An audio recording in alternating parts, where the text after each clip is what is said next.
GST ಅಧಿಕಾರಿಗಳ ಬಂಧನ ಪ್ರಕರಣ. ಜಿಎಸ್ಟಿ ಅಧಿಕಾರಿಗಳಿಗೆ ಹಣ ನೀಡಿದ ವ್ಯಕ್ತಿಯೇ ನಾಪತ್ತೆ.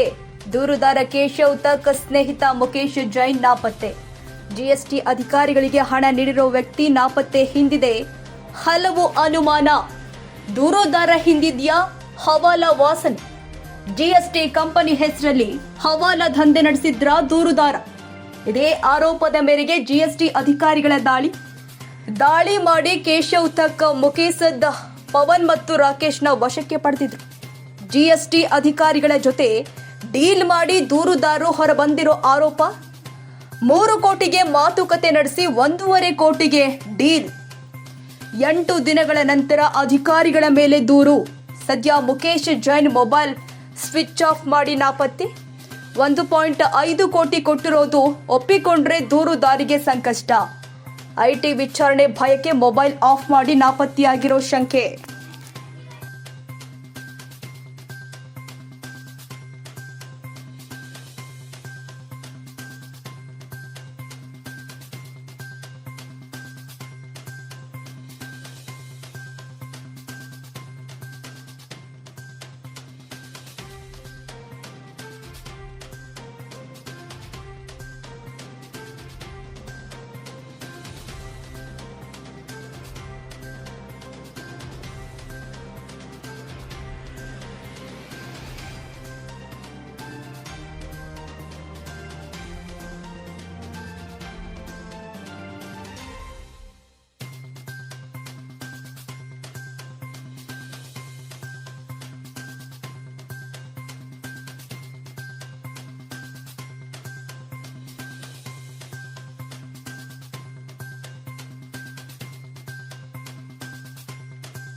ಕ್ಷಣದ ಸುದ್ದಿಗಾಗಿ news 81 Kannada YouTube channel subscribe ಮಾಡಿ. ಹೊಸ ಸುದ್ದಿಗಳ ನೋಟಿಫಿಕೇಶನ್ಗಾಗಿ ಬೆಲ್ ಐಕಾನ್ ಕ್ಲಿಕ್ ಮಾಡಿ.